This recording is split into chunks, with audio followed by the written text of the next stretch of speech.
Émilie était une étudiante brillante et ambitieuse, déterminée à réussir. Elle avait travaillé dur pour intégrer une université prestigieuse et avait la responsabilité de rendre sa mère célibataire, Myriam, fière d'elle. Son univers tournait autour des livres, des cours magistraux et d'une discipline rigoureuse. Elle avait des objectifs, des rêves et un sens aigu des responsabilités. Myriam était une femme forte et protectrice, rappelant constamment à Émilie de se concentrer sur ses études et d'éviter les distractions. Elle avait élevé Émilie seule, lui inculquant les valeurs du travail et de la discipline. Pour Myriam, réussir signifiait se tenir à l'écart des mauvaises influences, surtout des garçons, des fêtes et des amis insouciants. Un soir, alors qu'Émilie rangeait ses livres pour une nouvelle soirée d'études, Myriam se tenait sur le seuil et lui parla doucement. « Émilie, les distractions seront toujours là, mais ton avenir n'est pas un jeu d'enfant. Sois sage, mon enfant. » Émilie soupira et leva les yeux vers sa mère. « Je sais, maman. Mais je ne suis plus une enfant. Je peux concilier les deux. » Myriam hocha la tête, mais n'avait pas l'air convaincue. « Je veux juste le meilleur pour toi, » dit-elle avant de quitter la pièce. Même si Émilie respectait profondément sa mère, elle ne pouvait ignorer la solitude grandissante qui la submergeait. Elle voyait d'autres filles du campus rire, assister à des soirées glamour et fréquenter des hommes charmants. Leur vie semblait insouciante et passionnante, tandis que la sienne semblait prévisible. Une part d'elle aspirait à cette excitation. C'est alors que Sophie est entrée dans sa vie. Sophie était sûre d'elle, bien habillée et naturellement sociable. Elle faisait partie d'un groupe connu sous le nom de « The Queens », les filles les plus populaires et les plus glamour du campus. Aux côtés de ses meilleures amies, Anna et Olivia, elle semblait vivre dans un monde rempli de vêtements coûteux, de fêtes chics et de divertissements sans fin.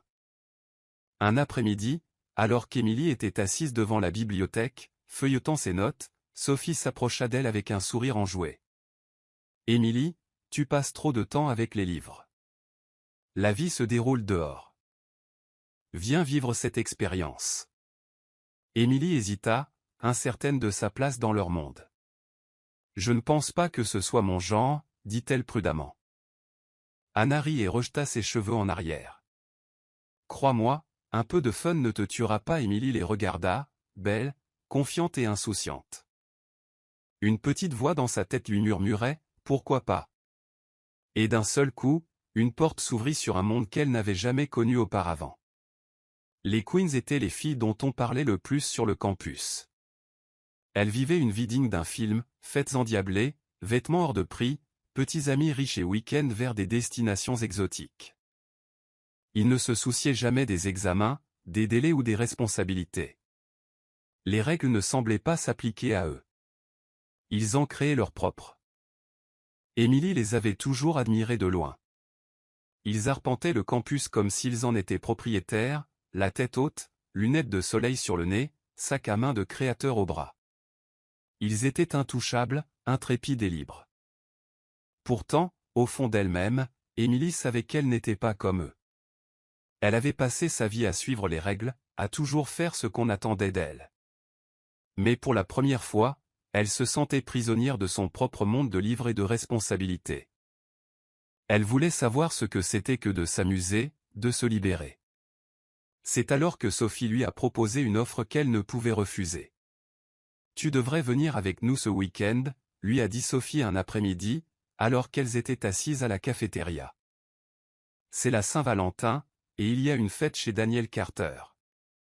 Sa famille possède la moitié de la ville, et croyez-moi, ça va être énorme. » Émilie hésita. « Je ne pense pas que je devrais. J'ai beaucoup de travail à faire. » Sophie leva les yeux au ciel. « Tu as toujours des études à faire. » « Allez, Émilie. Tu gâches tes meilleures années enfermée à la bibliothèque. »« Qu'est-ce qu'une nuit ?» s'exclama Anna. « Une nuit pourrait tout changer. » Émilie se mordit la lèvre. Elle repensa aux longues nuits passées seule dans son dortoir, tandis que les autres filles riaient, dansaient et se créaient des souvenirs. Peut-être que, juste cette fois, elle pourrait s'amuser. Pourtant, il y avait un problème, sa mère. Émilie savait que Myriam n'approuverait jamais. Si elle disait la vérité, sa mère essaierait de la convaincre de rester à la maison et d'étudier. Alors, elle a décidé de mentir. Ce soir-là, alors qu'elle rangeait une robe dans son sac, Myriam entra dans la pièce avec un doux sourire. « Tu étudies encore tard. » Émilie hocha vivement la tête, évitant tout contact visuel. « Oui, c'est une séance d'études en groupe. On se prépare pour les examens à venir. » Myriam lui a tendu le sac qu'elle prenait habituellement pour aller à la bibliothèque. « Étudie bien, ma chère. J'ai confiance en toi. » Un poids de culpabilité s'abattit sur Émilie, mais elle força un sourire. « Bien sûr, maman. Je rentrerai tard. » Dès qu'elle sortit de la maison, elle se sentit différente. Émilie n'avait jamais rien vu de tel auparavant. La maison, non, le manoir, était une immense villa, illuminée comme un palais. Des voitures de luxe bordaient l'allée, et un tapis rouge s'étendait de l'entrée jusqu'aux grandes portes à 2 battants. Des filles en robe de créateurs sirotaient du champagne, et la musique fusait comme de l'électricité. Tout dans cette fête respirait l'excès, la richesse et le pouvoir. Le cœur d'Émilie battait fort en entrant. Le lustre scintillait, l'air embaumait un parfum de luxe et les rires emplissaient la pièce. Elle se sentait mal à l'aise, mais elle n'eut pas le temps de digérer la situation que Sophie lui tendit un verre. « Du calme, Émilie. C'est ta soirée ?» murmura Sophie en lui adressant un clin d'œil avant de disparaître dans la foule. Émilie but une petite gorgée, puis regarda autour d'elle, incertaine de ce qu'elle devait faire. C'est alors que Jacques apparut. Jacques était grand, sûr de lui et incroyablement beau. Son costume était parfaitement taillé et il se tenait comme quelqu'un habitué à tout contrôler. « Tu dois être nouveau ici, » dit-il d'un ton calme, esquissant un large sourire. « Je me souviendrai d'une beauté comme toi. » Émilie sentit son visage rougir. Elle remit une mèche de cheveux derrière son oreille. « Au revoir. Je ne vais pas souvent aux fêtes. » Jacques se pencha légèrement, comme pour partager un secret. « Alors laisse-moi te guider pour passer un bon moment. » Émilie ressentit une vague d'excitation et de nervosité. Elle n'était pas habituée à ce genre d'attention. De retour chez elle, elle n'était qu'une fille calme et responsable. Mais ce soir, elle se sentait différente. Jacques lui tendit un verre frais. « Et c'est ça. Ça t'aidera à te détendre. » Émilie hésita une seconde, puis but une gorgée. La boisson était douce et forte, et elle lui envoyait une chaleur intense. Jacques sourit d'un air approbateur. « Tu vois ? Tu commences déjà à prendre le coup. » À mesure que la soirée avançait, Émilie se détendait. Les boissons continuaient d'affluer, et à chaque verre, son rire s'amplifiait, ses inquiétudes s'estompaient et la musique l'emportait. Jacques ne la quittait jamais. Il lui murmurait des blagues à l'oreille, la main posée délicatement sur sa taille. Émilie se sentait étourdie par l'attention, l'alcool et la nouveauté. Pour la première fois de sa vie, elle se sentait à sa place. À un moment de la nuit, Jacques la conduisit au balcon, loin du bruit et de la foule. L'air était frais sur sa peau rouge. Jacques s'appuya à la balustrade et la regarda. « Je t'aime bien, Émilie. Tu n'es pas comme les autres filles. » Émilie rigola. « C'est une bonne chose ?» Jacques la frappa. « C'est une très bonne chose. » Il tendit la main et glissa une mèche de cheveux derrière son oreille. « Tu es magnifique. » Le cœur d'Émilie s'emballa. Était-ce vraiment en train d'arriver? Avant qu'elle puisse réfléchir, Jacques se pencha et l'embrassa. Elle ne l'arrêta pas. La nuit devint floue après ça. Les boissons, la musique, l'émotion, tout se fondait. À la fin de la fête, Émilie avait franchi une limite qu'elle n'aurait jamais cru franchir. Et elle n'imaginait pas à quel point une nuit allait changer sa vie à jamais. Après cette nuit-là, tout a changé. Émilie s'est retrouvée endormie dans un monde qu'elle n'observait autrefois que de l'extérieur. Elle ne passait plus ses soirées à la bibliothèque, plongée dans ses livres et ses notes. Elle portait désormais des tenues luxueuses et se rendait à des soirées exclusives avec Sophie, Anna et Olivia. Elle avait l'impression d'avoir enfin trouvé une nouvelle version d'elle-même, libérée des routines strictes et des rappels constants de sa mère. Les premières fois, elle se disait que c'était juste pour le plaisir, qu'elle pouvait concilier les deux mondes, les études et la fête. Mais à mesure que les nuits s'allongeaient et que les matins devenaient plus difficiles, ses études commençaient à s'essouffler. Émilie trouvait plus facile de mentir à sa mère que de lui expliquer pourquoi elle était constamment épuisée. Un soir, Myriam s'assit à côté d'elle à table, l'inquiétude se lisant sur son visage. « Émilie, tu as été distante ces derniers temps. Quelque chose ne va pas ?» Émilie se força à rire, le cœur battant, tandis qu'elle feignait un sourire. « Non, maman. J'ai juste été très occupée avec mes devoirs. » Les devoirs, les projets de groupe, tu sais comment c'est. Myriam l'observa un instant, puis hocha lentement la tête. « D'accord, dit-elle doucement, mais Émilie voyait le doute dans le regard de sa mère.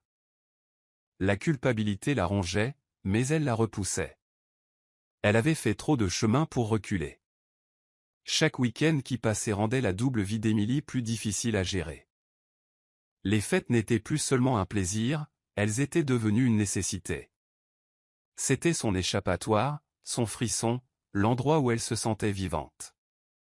Elle adorait la façon dont les gens la remarquaient désormais, la façon dont ils l'appelaient dès qu'elle entrait. Elle adorait la façon dont le bras de Jacques entourait nonchalamment sa taille, les murmures qu'ils partageaient.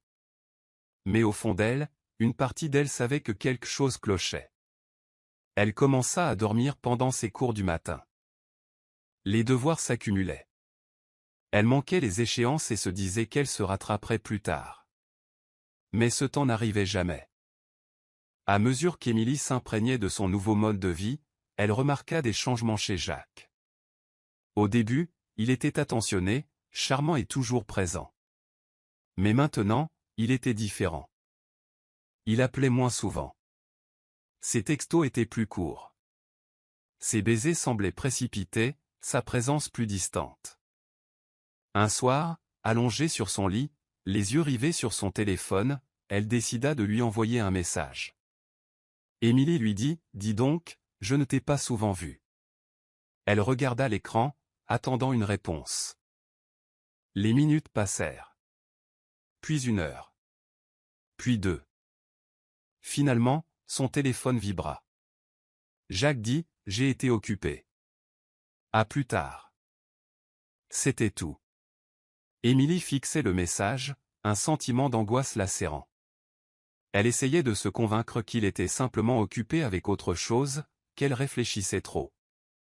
Mais au fond d'elle, elle le savait. Jacques s'éloignait.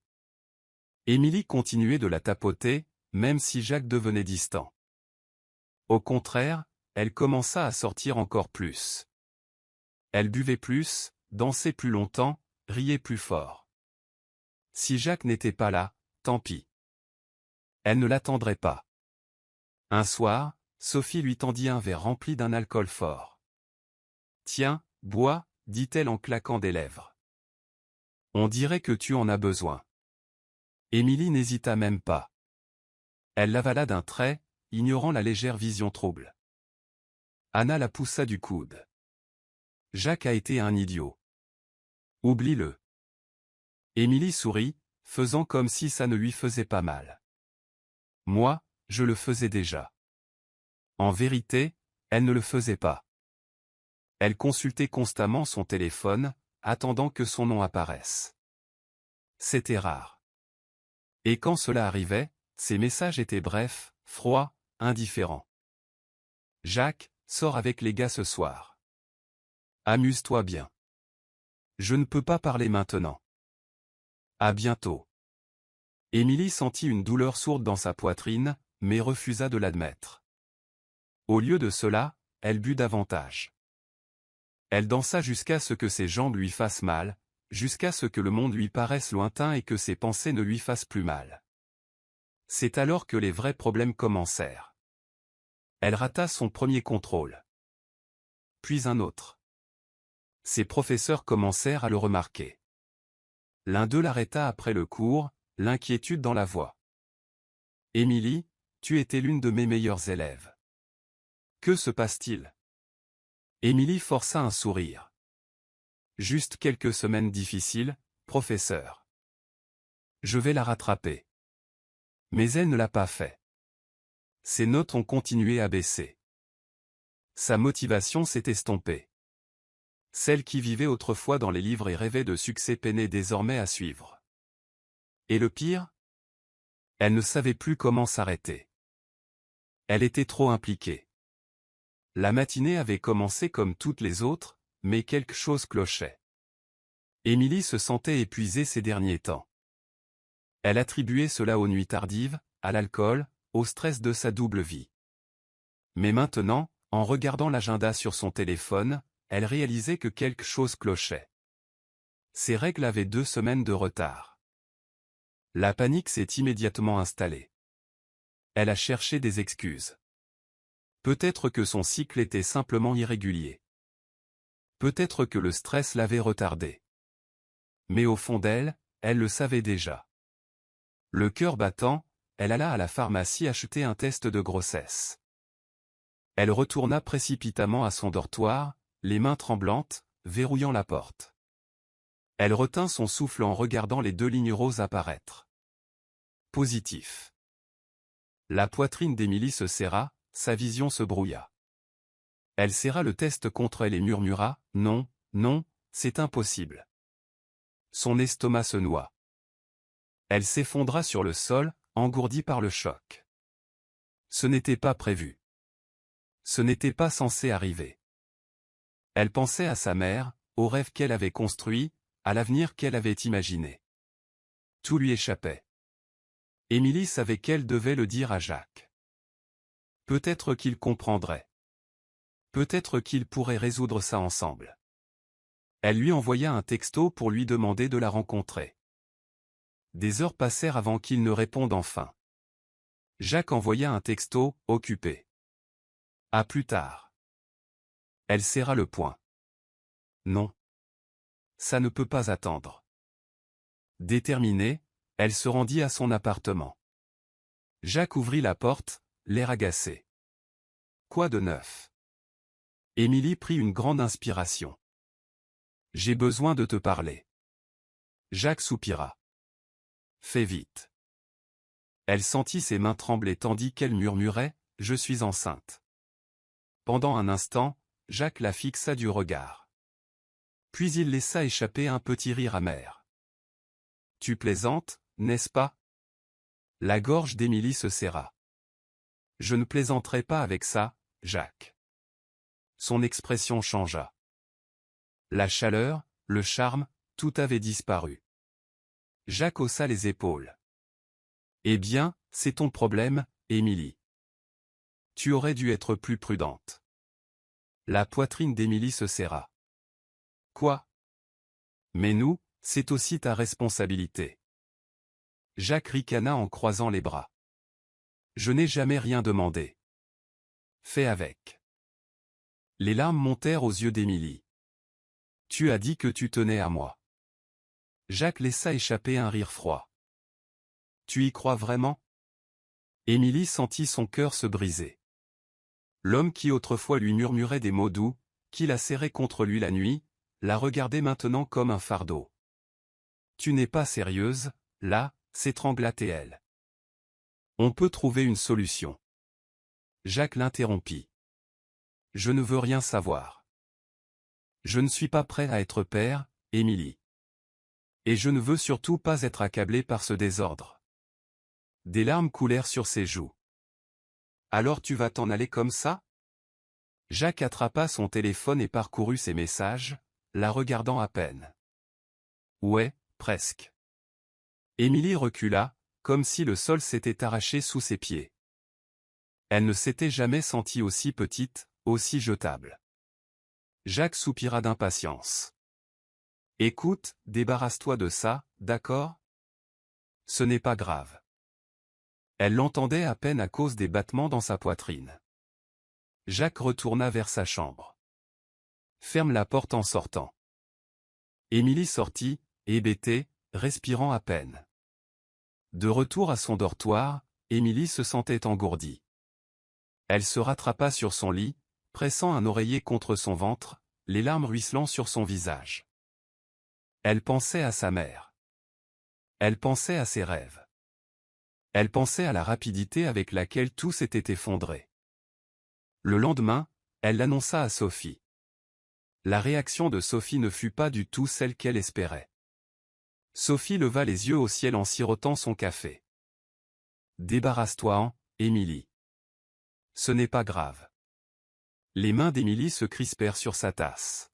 « Je ne sais pas si je peux, » murmura-t-elle. Olivia ricana. « Pourquoi ne le ferais-tu pas? Tu n'es pas prête à avoir un enfant. Tu es à l'université, Émilie. » Émilie déglutit difficilement. Et si Sophie lui fit signe de ne pas répondre? Ne dramatise pas. Tout le monde le fait. Émilie sentit son estomac se nouer. Était-ce si simple? Était-ce vraiment sa seule issue? Ses amis lui donnaient l'impression que c'était si facile, si naturel. Mais Émilie avait l'impression d'être au bord du gouffre, sans savoir comment se sauver. Jamais son corps ne s'était senti aussi faible. Après l'avortement, elle souffrait constamment de vertiges, de nausées et d'épuisement. Malgré tous ses efforts de sommeil, la fatigue persistait. Elle essayait de se convaincre que c'était normal, que son corps était en train de se rétablir. Mais au fond d'elle-même, elle savait que quelque chose clochait. Son appétit avait disparu, elle se sentait souvent étourdie et avait du mal à se concentrer. Chaque matin, elle se réveillait épuisée, comme si elle n'avait pas dormi du tout. Les tâches les plus simples devenaient insurmontables, et même traverser le campus la coupait le souffle. Elle évitait de trop penser à ce qu'elle avait fait, à Jacques, au vide qu'elle ressentait. Mais malgré tout, une part d'elle-même désirait encore sa validation. Elle ne pouvait accepter que Jacques les misse de côté si facilement. Et lorsqu'il l'appela enfin des semaines plus tard, faisant comme si de rien n'était, elle se retrouva à revenir vers lui. Le message de Jacques est arrivé tard dans la nuit, juste au moment où Émilie commençait à sentir qu'elle allait de l'avant. Jacques lui a dit « Eh, tu me manques. Parlons-en. » Émilie fixait le message, le cœur battant. Elle aurait dû l'ignorer. Mais elle ne l'a pas fait. Elle voulait le croire. Elle voulait croire qu'il regrettait la façon dont il l'avait traitée, qu'il avait compris son erreur. Elle se persuadait que peut-être lui aussi avait eu peur, qu'il était peut-être maintenant prêt à passer à l'action. Le lendemain soir, elle le rencontra devant un café près du campus. Lorsqu'elle le revit, son estomac se serra. Il avait le même air, naturellement beau, sûr de lui, comme si rien n'avait changé. « Et, étranger ?» dit Jacques avec un sourire narquois en s'appuyant contre sa voiture. Le silence d'Émilie s'alourdit. « Et, » murmura-t-elle. Ils partirent en voiture et, pendant un moment, tout leur parut normal. Ils rirent, parlèrent de choses et d'autres, écoutèrent de la musique. Jacques fit comme si de rien n'était. Et Émilie se laissa croire que c'était peut-être une seconde chance. Plus tard dans la soirée, ils se retrouvèrent à son appartement. Émilie se dit qu'elle ne retomberait pas amoureuse de lui. Mais alors, Jacques la serra contre lui murmura quelque chose à l'oreille, l'embrassa doucement. Et à cet instant, toute sa douleur, tous ses doutes disparurent. Pour la première fois depuis des semaines, elle se sentit désirée. Elle se laissa croire au mensonge. Le lendemain matin, Jacques était déjà différent. La chaleur de la nuit précédente avait disparu. Émilie se réveilla seule dans son lit. Jacques était assis au bord, feuilletant les pages de son téléphone. Lorsqu'elle remua, il lui jeta un bref coup d'œil, puis se leva.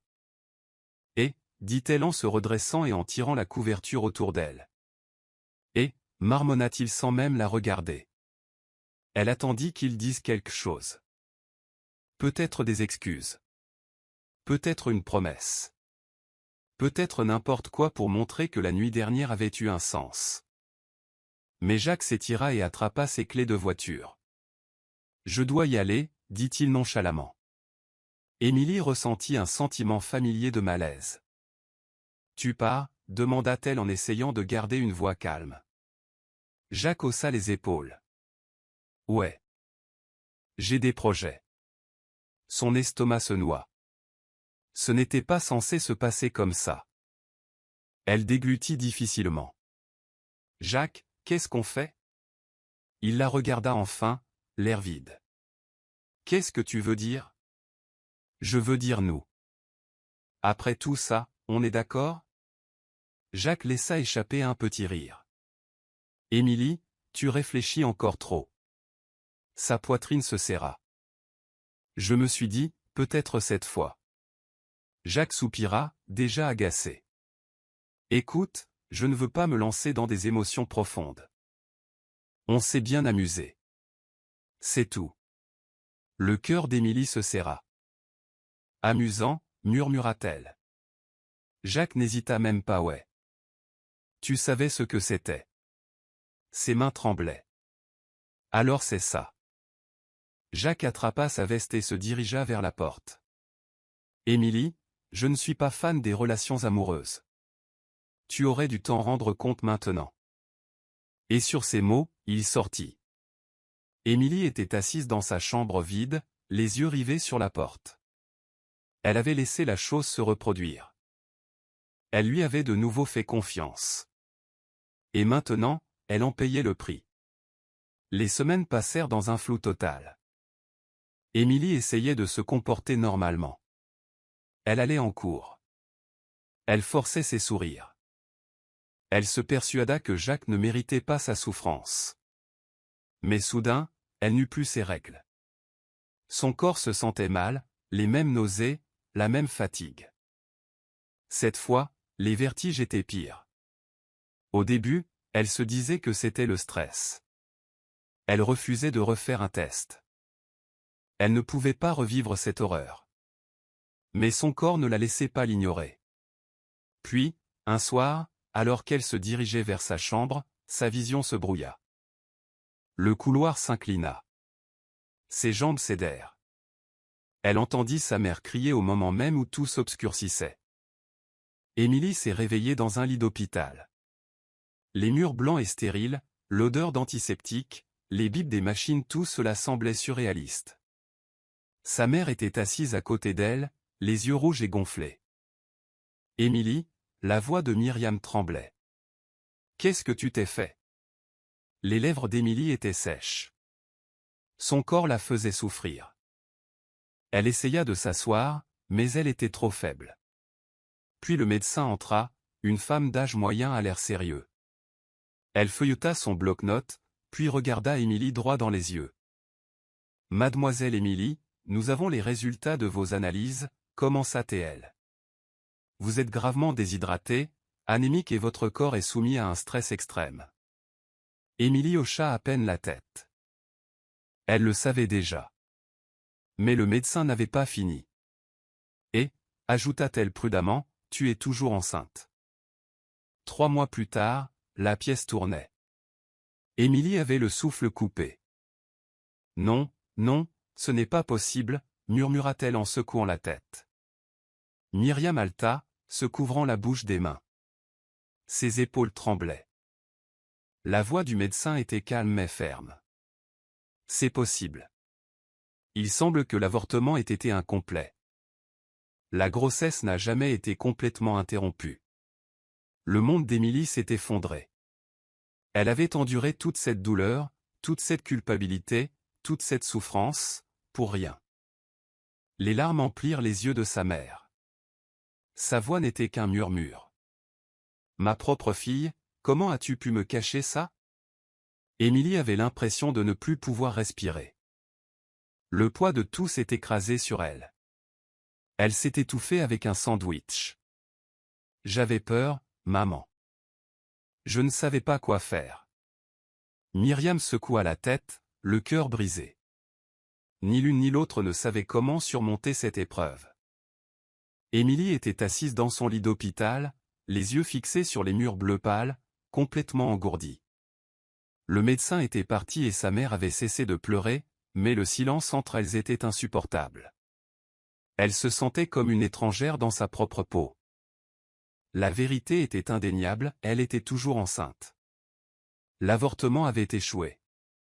Elle avait tout risqué, s'était détruite pour rien. Myriam était assise près de la fenêtre, les mains jointes, le visage indéchiffrable. Le poids de la déception persistait dans l'air. Émilie trouva enfin le courage de murmurer « Maman. Je suis désolée. » Sa mère expira lentement, sans la regarder. Je ne sais même plus quoi dire, Émilie. Émilie sentit la honte la gagner. Elle avait laissé tomber tout le monde, sa mère, elle-même et la vie qu'elle avait planifiée. Mais il y avait une personne dont elle était toujours sans nouvelles. Jacques. Elle attrapa son téléphone, les mains tremblantes, et lui envoya un message. Émilie dit, « Jacques, j'ai besoin de parler. S'il vous plaît. » Les minutes passèrent. Puis les heures. Et puis enfin, une notification. Jacques m'a dit que j'étais passé à autre chose. Ne m'appelle plus. Gère tes propres problèmes. Émilie avait l'impression d'avoir reçu un coup de poing dans le ventre. Elle lisait les mots encore et encore, incapable de réaliser avec quelle facilité il s'était éloigné. Avec quelle facilité il l'avait effacé. Ses doigts planaient sur le clavier, cherchant une réponse, quelque chose, n'importe quoi, qui le ferait se soucier d'elle. Mais il n'y avait plus rien à dire. Jacques avait pris sa décision. Et maintenant, elle devait vivre avec la sienne. À sa sortie de l'hôpital, Émilie n'est pas retournée en cours. Elle n'a pas répondu au message. Elle n'a rien fait. Mais très vite, la nouvelle s'est répandue. Des murmures régnaient dans les couloirs. Sophie, Olivia et Anna, les filles qu'il avait autrefois accueillies dans leur monde, ne voulaient plus rien avoir à faire avec elle. Elle les aperçut un après-midi à la cafétéria. Rassemblant son courage, elle s'approcha d'eux. Sophie la regarda, puis se retourna vers son verre comme si elle ne l'avait même pas vu. Émilie hésita. « Sophie, on peut parler ?» Sophie leva à peine les yeux. Il n'y a rien à dire. La gorge d'Émilie se serra. Je viens de Sophie posa son café, le regard froid. Émilie, on ne traîne pas avec des filles qui gâchent leur vie. Les mots étaient tranchants comme une lame. Olivia m'a giflé. Ouais. T'es un peu dans un sale état. Émilie sentait les murs se refermer sur elle. Elle avait tout abandonné pour ces gens.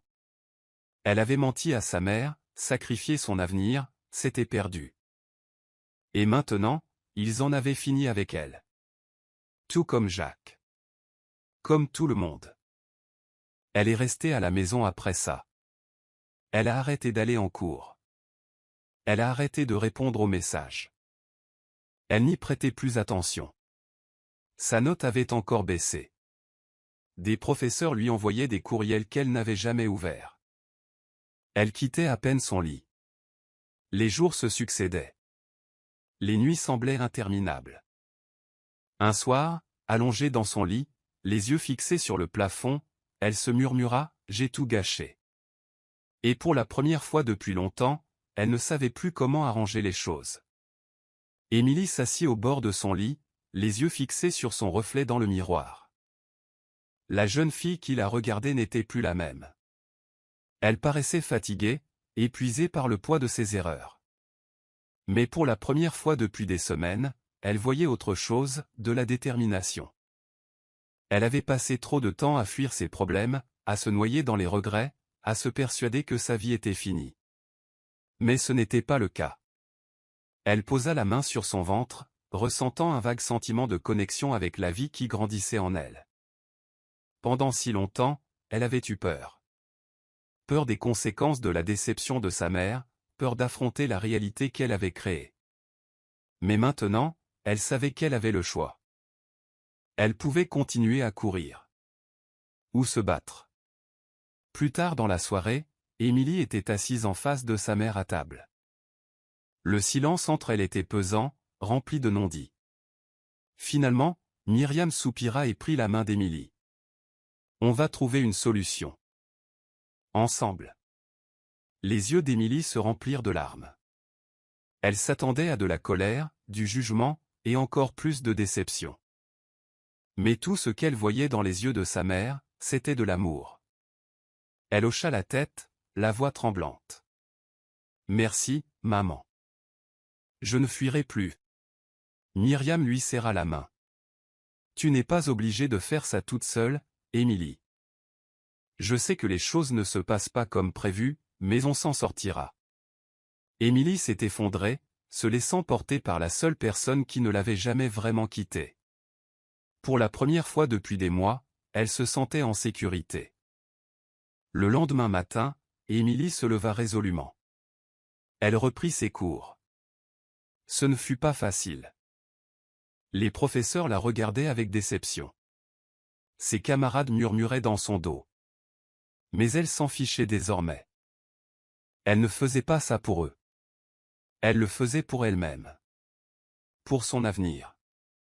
Pour son enfant. Elle s'est mise à travailler plus dur que jamais.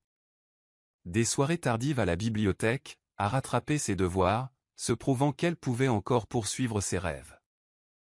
Ce n'était pas facile. Certains jours étaient plus difficiles que d'autres. Mais elle avançait. Un après-midi, elle remarqua une étudiante de première année assise seule à la cafétéria, l'air perdu. Cette jeune fille lui rappela sa vie d'avant, avant qu'elle ne se laisse absorber par des choses qui n'avaient pas vraiment d'importance. Émilie s'approcha et s'assit en face d'elle. « On dirait que tu aurais besoin d'une amie, » dit Émilie avec un petit sourire. La jeune fille leva les yeux, surprise, puis hocha la tête avec hésitation. Émilie revit son propre reflet à cet instant, la peur, l'incertitude, le sentiment de ne pas appartenir à tout le monde. Elle sourit doucement. « J'ai fait des erreurs, mais j'apprends. Tu peux en faire autant. » Et à cet instant, elle comprit que son histoire n'était pas terminée. Elle ne faisait que commencer.